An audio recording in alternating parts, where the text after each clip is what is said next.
Coucou guys, so welcome to Not So French podcast, a podcast about living in Paris, feeling foreign, and finding your place in between.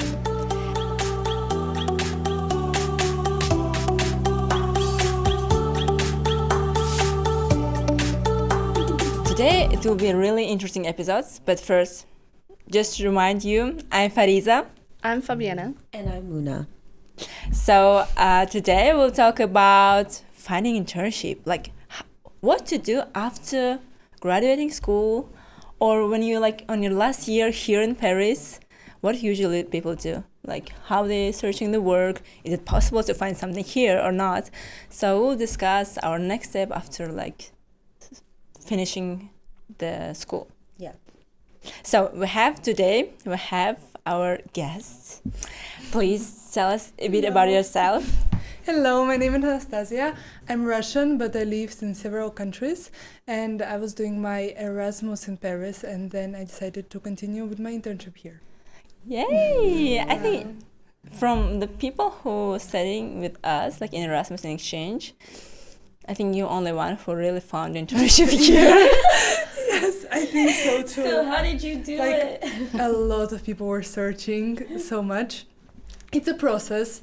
I definitely want to tell that it's a process and you really need to put some effort in it. It's been I think more than 200 probably CVs sent. Yeah. Wow. It was when I came here for Erasmus, initially I had this delusional dream that I'll stay here and do and work in marketing and everything. And I was so sad. That is delusional, because I also hope that I could stay. I mean, see, it's a delusional, but it was hard work. You really need to put the biggest effort into finding internship. Oh my God, yes, it's true. Because I'll tell by my experience. I also searched some internship. Because after first semester here, I'm in love with Paris. I want to stay, I want to work here. So I started to search, but it's kind of difficult if you don't speak French, if you don't know. That's a really big thing. For me, my situation was really hard. I don't have European citizenship, and I don't know French. So it was like a combo that is really hard on finding internship. But I would say that nowadays, I think the French doesn't know English is really a little bit stereotypical now. Of course, I think it's way better with years. Of course, 10 years ago, no one knew English in the companies. It was really hard. But I think right now, so many French companies are focusing into international world and market. So a lot of French companies are looking for English departments. And I think it's really helpful nowadays. Yeah. Oh, wow. At least there is hope.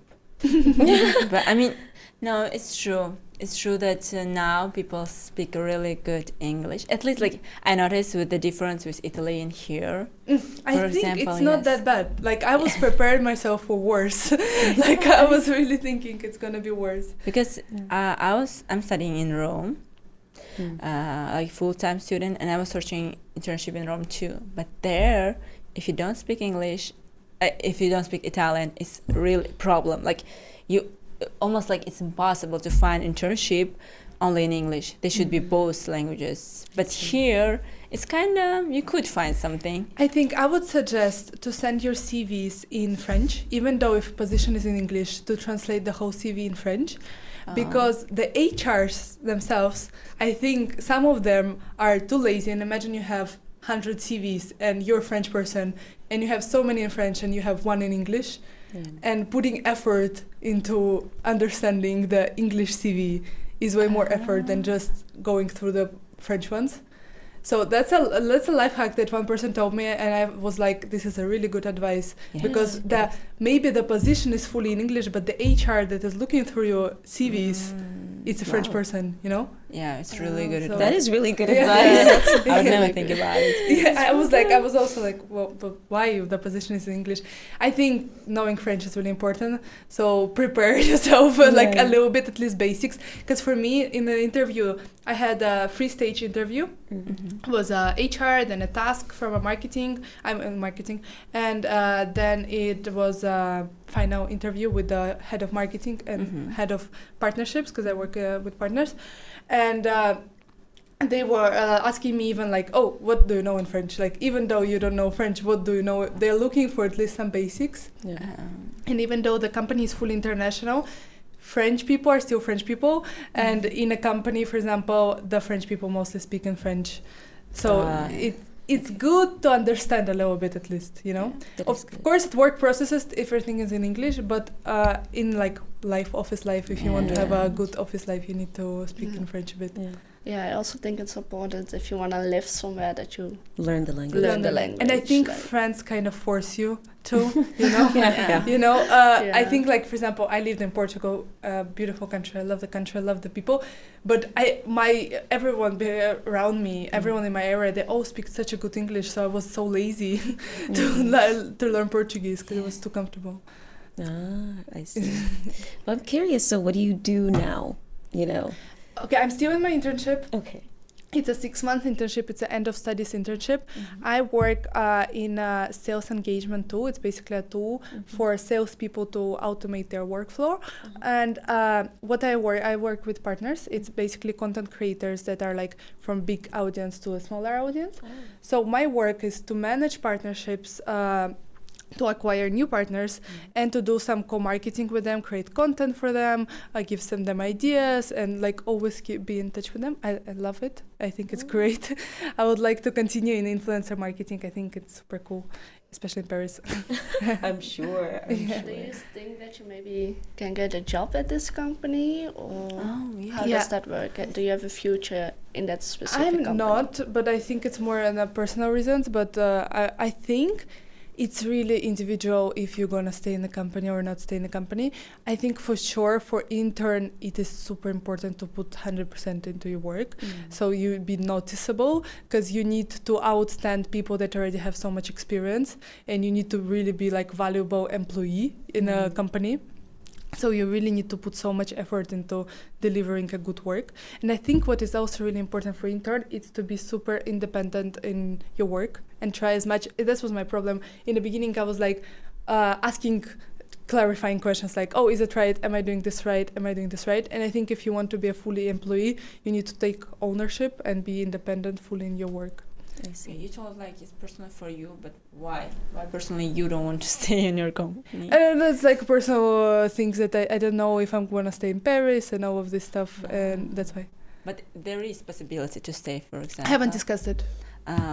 Because I heard that some internship programs, like you could, like they accept you, you work there 6 months, but they're telling you in the beginning, we will not hire you. It's just internship because there is quotas that government put to companies that they need to have like some amount of interns in a year.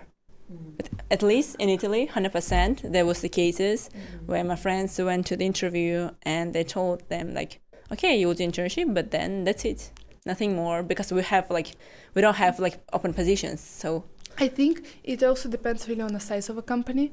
That probably is for like a bigger company that has a numbers of employee and everything. Mine is a startup. It's only 100 and something people, still a lot, but still like not big enough. I know that other interns in my company, they have plan of staying in a company and they have discussed this with the company. So that's why I'm saying that's really individual on a company and on conditions that you're working in. And also I think if you want to apply for internship, it's better just to apply to smaller companies, not the biggest one, because I kind of tried to apply to big company because it's kind of, I was in the beginning, I was like, one application a week to Dior, and and I hope someone will hire me, but it is difficult because like you told about 3 stages of like hiring, and in big companies, for example, I applied to LVMH program. It was 6 stages. And of course, on 3rd one, I failed it, but I tried. But it is too much. There is a test. There is a online interview. There's offline interview. There is something else. I mean, like, and it's only for intern. Keep in mind, it's not for employee. Do it because it's so popular. Like everyone wants to. I even read that. I think for that program, it was like 10,000 applicants. It was like 10,000. Sometimes, of course. I think about fashion application, it's really different. For example, LVMH, I think, of course, I'm not 100% sure, but I think they hire most people that already are really in touch with the company. In case of, for example, Dior or LVMH has a course, a free course for it's for 4 weeks. It's online, it's completely free, and it's a certificate that you get in that. I think it's about fashion management. So they're really looking in your CV to have all this free stuff that they're offering. So you really get to know with the company, you know. But it's true. If you want to go into fashion, it's better to check all free courses. There's so many. And I know that you're in collaboration with someone also do some kind of small courses. There is like that. like so many. Yes, try to apply as much as possible. Try to have a lot of certificates as possible. I mean, regarding the regarding the CV, what I I'm not sure if it was relevant, but I know that for some people it was. Volunteering is really relevant, and all the free stuff that you did in university, putting all these activities in your CV, it's really relevant. More in the case that they show that you're like hardworking and that you are putting effort into like a small activities and that are important for the world, you know. And another part, what I really recommend is, I think as fast as you apply, as more possibility that you're gonna get the interview. Because for example, for my internship, I applied like minutes after they posted I don't know how to call it, a job. You know, I was really tracking, and in terms of platforms, I asked my university if they have internal platform, and there is for a lot of private business schools. There is a platform where they only have access students from these particular universities. So it's like a database with so when the companies they want to find someone, they post it in this platform, so they know they're going to be students from a good business schools there. That's true. I go to the Fashion Institute of Technology in New York, and we have that. Like, we have our own database, and you can apply for anything there. Yes, it does well. Yeah. I think our universities have also and EFAP, yes, EFAP has as well. Yeah. It's the same as Job Caesar. It's the same as my university. It's like a whole community of universities. I think yes, if you wanted to try some job, it's better to ask your professors, or they should be the department responsible for that. Yeah. I mean, like, I never did in Italy. I should try to ask them too, because I thought, like, I don't know, in my university in Italy, it's governmental university, it's public. That's why everyone speaks Italian. Even though I'm studying in English, they still like a department responsible for like a resume, for helping students find job. They speak Italian. That's why I'm telling you, like in France, like it's better they speak English more. Yeah, for sure. And I think you like need to go over your head, like to do everything super outstanding. For example, I went to the art gallery. It was Art Basel in somewhere in Louvre, I think. It was like, and I printed my CV and I put it a QR code to my CV and portfolio and everything on one paper, like printed paper. And I was going to the painters, and I was handing my CV and I was like, oh, do you want me to make your social media better? Or like, do you want me to make your marketing better? And they're like, because the art people are really, I think they respect when you're a bit outstanding, you know? Yeah. And I think overall in marketing, it's super, super important to be a bit different from others and to be like, differentiate. So, for example, in my first interview, first stage, I did a PowerPoint about myself, but it was with my kids child picture, and then where I moved there. So I make it like a bit more different than just a boring. Hi, my name is Anastasia. That's so, cool. Yeah, That's being cool. different, I think. I mean, Is like, cool. if you're applying to creative job, you should be show that creative. you. Of course, if you're like in IT or something, it's not that advice, guys. I don't know, but like if you're a marketing girl, just go for it. Be like different. Do as weird stuff as possible, but of course not too much. But and I got some interviews from this art event. So that's so cool. But I'm also thinking to just print my resume and go just like. Flyers. If you go to event where people are like interested into talking, you know, because it was like a gallery where you enter like a little box and there's some paintings. So you talk about their paintings and then you say, oh, do you have a social media? Do you wanna improve your social media? Or something like this. That's like so your strategy. I feel like you've been giving us great advice and giving us great life hacks. And I'm just curious, if you could go back in time, what would you tell yourself that you know and understand way better now that you did not understand in the beginning? You mean about internship process or about all of it? All of it. Like when you look at your life. I will tell myself to calm down. That was a mental breakdown because I was not seeing my life if I don't find internship in Paris. I see. And it's so frustrating. So many people receive no. I received 90%. 90% was no answer. Yeah. Some other percent was no. And like it is super hard. It is normal people to reject you. Yeah. So many students get rejected so much, and you're in your 20s and you think like your life is ruined because like some company is not gonna get you. Like it's super hard mentally, especially my visa situation because I'm not European student. It is tricky, and the financial part as well. So yeah, just to believe in yourself. Yeah, I think that's the best advice. It's really important to have, emotional support for yourself, because like I know no one hired me still. I'm in this process, and it's really your self-esteem going down so after each rejection, but it's not your fault. It's like it is part of the process, but even though you understand it, you feel like rejected, and it's just like so much. It's really tough when you're like I understand it was crazy, but I think the best is not to be overthinker, because I'm a really big overthinker and I always have everything in my head. I think the best is to just go out in the world. You're in Paris, you have so many opportunities, you have so many free events, you have so many like people to get to know you, to talk to people. Even in our university, the professors, they're like great. They're super powerful, and I know that one professor was helping my friend to make his CV better looking or something. So be open to talk to professors, ask professors for help. They're like, I think most of them are super happy for this. And also the connection in general is really important. Like even like outside university, inside, or even LinkedIn. I mean, like it's so popular here. I mean, I never thought about it before. It's a really big thing.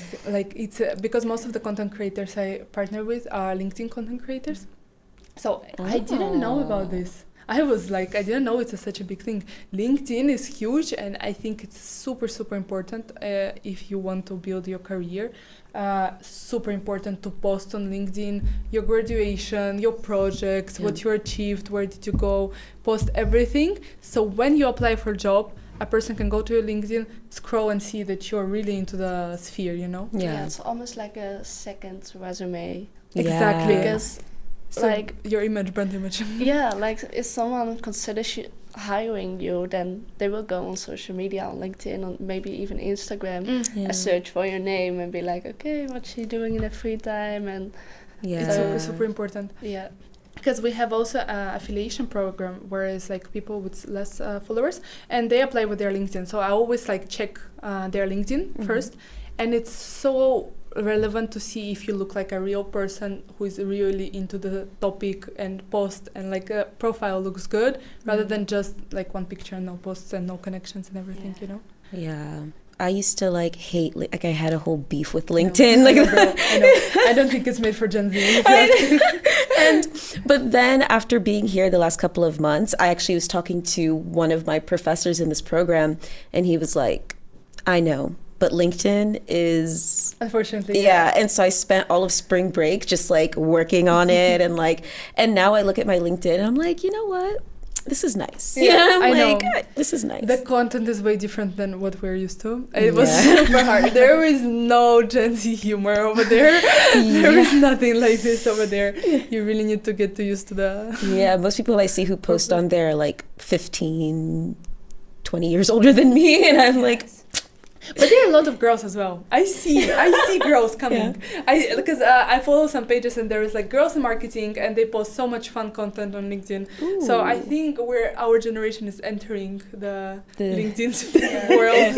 We're making it more fun. Be the pioneer. The TikTok trend of all the marketing girlies and fashion girlies, let's help each other and follow each other on LinkedIn. And that's how I got in like different fashion LinkedIn pages. So I was like, okay, Oh, that's so it cool. actually And that's another works. thing. LinkedIn is so easy to connect with people. Yeah. I'm connected Yeah. with the really big people, like their position and like career work is crazy, and that's so important. Yeah. And once you get cool connections, you can get even cooler connections, and LinkedIn is really easy to this, and you can reach out to them. Oh, and be open about reaching out to people on LinkedIn. I think most of them, of course, they get so much spam, because I think a lot of people get spam on LinkedIn. Yeah. But like, if you be a bit more different in your outreach, reach out to your HR, text them, send them your portfolio, like be open about that.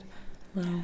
I mean, like, I'm the person who feel a bit, like, I don't want to be too much. I don't want people like send my resume and like look at my resume, be like too bold for me. You can I'm never be shy. too No, but like yes, it's don't work the like that. competition, especially in marketing, I think, because so many people study marketing, and there's like, I think now when all of us graduate, it's gonna be insane. Because like the market is, that's the scary part. Like, I think all of us are super scared. I'm super scared, like for my future. I'm just graduating. I'm gonna go graduate next week in Portugal, and I'm like, wow, I'm so scared. Like that's normal, but it is. Yeah. But you told that you European Union citizen. I have a long-term residence of Europe, like European long-term Okay, residence. because the thing I learned, I talked with actually like the how it's called lawyer about the situation, because for example, if you are EU citizen, it's easier to find a job in France, because it doesn't matter if you're not French. My company was extremely open about this. They're like, we don't care. We help every citizen. We don't have this. That's great. And they were like a work visa. It's not a problem for them. They have they're really easy on this. But I know that there's a lot of companies that are not like this. Yeah, most of them actually, I would say, because the documentation is the problem here. Because even though if you're like perfect match, they will like ask, do you need visa? Because most of them don't want to do visa. Scared of this. And you know why? I asked why company don't want to. Because if they hire some people who are not like in the same country, like their citizenships, they need to give a proof to the state that you're better than others. Like I know, but it's about Canada. it's the same in France. I ask, because like if they're hiring you and you're not French or EU citizen, they need to give a proof to state that I searched in France and EU and I couldn't find such a professional as that person. But for internship, no one usually do it. So if your company not so open and like for everyone, it is kind of problem here. I think you really need to look into like startups that are really international focused and try to focus on this. Even in fashion brands, I think there's a lot in this type of things. But I think the hardest is to get into the huge, big four, like huge companies. It's hard. It is really hard without experience, like a good experience. Yeah. So with the influencer marketing, what is your favorite thing about that? Why? I love talking to people. I'm a bit extroverted. I mean, it depends. Not always. Depends how comfortable I'm with people. But I love helping people and talking with people. I think it's super fun, and to see the appreciation of the people when you help them with something, like solving their issues and like, I don't know, transactions issues or like content issues, and then you see the great feedback. I think for me it's like that what makes me the happier. And the numbers, when the numbers grow is great. It's nice. When you see the difference in numbers, is great. So you're doing all the marketing stuff, like I don't do like all the we have analytics and creative part. Like I work because we have like a whole marketing, content creation, I don't know, everything. I work only with partners. So I help partners with their content. We do co-marketing with each other, or I talk with partners, I onboard them, give them all the guides, how to use, and like my part is not the whole marketing of the company itself, but more like marketing from the partnerships. That sounds really cool. Yes. Yeah. I love really it. Cool. It's super cool. And do you want to promote your company or not? Yeah. Tell me how much you love them. Like if you don't, it's okay. I mean, no you one can will plug know. yourself because I will. I work in Lempire. Lempire is a company, and the product I'm working on is Lemlist. This company is great in terms of team and the team building. I just came back from our team building in Tenerife. It was amazing. It was 10 out of 10 experience. I was like so lucky. I'm on my internship, and I'm like, it's great, and I think you really need to can check it out if you want to apply for internship. It's a good place. We will put all the links, of course, to the company, In to the any description. platforms. I don't know, our LinkedIn maybe too, so we could connect us, guys. So just be connected. I mean, we need to develop our LinkedIn more. For sure. Yes, and about friends, the interesting thing that I didn't know before is alternance program. Did you heard about alternance? Is it working and studying? Yes. I mean, there's no such kind of thing in Italy, but in France, I think after your third year of bachelor or something like that, or maybe from beginning, you could work and study in the same time, and your salary from work could cover your studies. Oh, wow. And it's usually I don't know how, but my friend who's doing it, she's doing 2 weeks. No, 3 weeks she's working, 1 week she's studying. 3 weeks she's working, 1 week she's studying. Oh, wow. And it's like that. And it's really famous. So many students do this. But it is amazing because you're graduating with experience already. That's true. Of course, you cannot compete if you're graduating with zero experience, while the French students have almost 2 years of experience after graduating. And it's an amazing program. I mean, you're still student, but you're into working field, and you're learning and practicing in the same time. I'm pretty sure we have one guy that is like this in our company, and that's amazing, and that's really common in France. If it sounds too good for you, it's good. It's it happens, and so many people do this, and this is a common that they cover your studies and you work. That's great. That is great. It's an amazing program. If you want to come here to study, try this program. I know that if you want to try this program, before applying to university, you should check. Because I know that not all universities have this, and not all companies accept alternance. So you should just check it before, and really try it. I mean, if I had a chance, I would love to do it. Right, yeah. That's great. For sure. One interesting question, because for me it's interesting. In Italy, they don't pay if you're student. They don't pay for internship, but I know that in France they pay. I mean, I don't know if in France. I mean, yes, it's they're not paying welcome. a lot too, because I have a friend who's studying medicine, and he's studying for doctor, and he's monthly salary is 400. Oh, wow. And he's working a lot because they're doctors. I mean, 400, it's so bad. But other than that, I heard the situation here is better than Italy. Yeah. I mean, I would say is it enough for living? I would say first, because my university is in Portugal, and all my friends, because this is a mandatory end of studies internship, and all my friends, I would say 95% of my friends in Portugal, they're not receiving salaries, even though they can work in really big companies. They're not receiving salary. That's why I was trying so hard to find internship in Paris, because I really wanted to have salary and pay for my life. Here, the salary that they give me, I would say I'm really lucky with the accommodation, because I live with a family friend. Okay. So I pay just I don't know how to call it, the gas and the water utilities exactly. So I'm really lucky with that. And also they do. We have food vouchers that are €10 per day, working days. Yes. And on top of the salary, and we have gym, a thing that more or less it gives you a really good discount. For example, my Pilates is normally one class is €35, and I pay €60 per month, and I have a class every week. So amazing, it's great. It is. And the money are great, but I would not say that they would cover your accommodation and your living. Yeah. But maybe, yes, if you live in a smaller accommodation. Depends on what is your accommodation. Yeah. But the money are good to live, that's for sure. But also I know that the French government supports students and interns, so you could apply for CAF.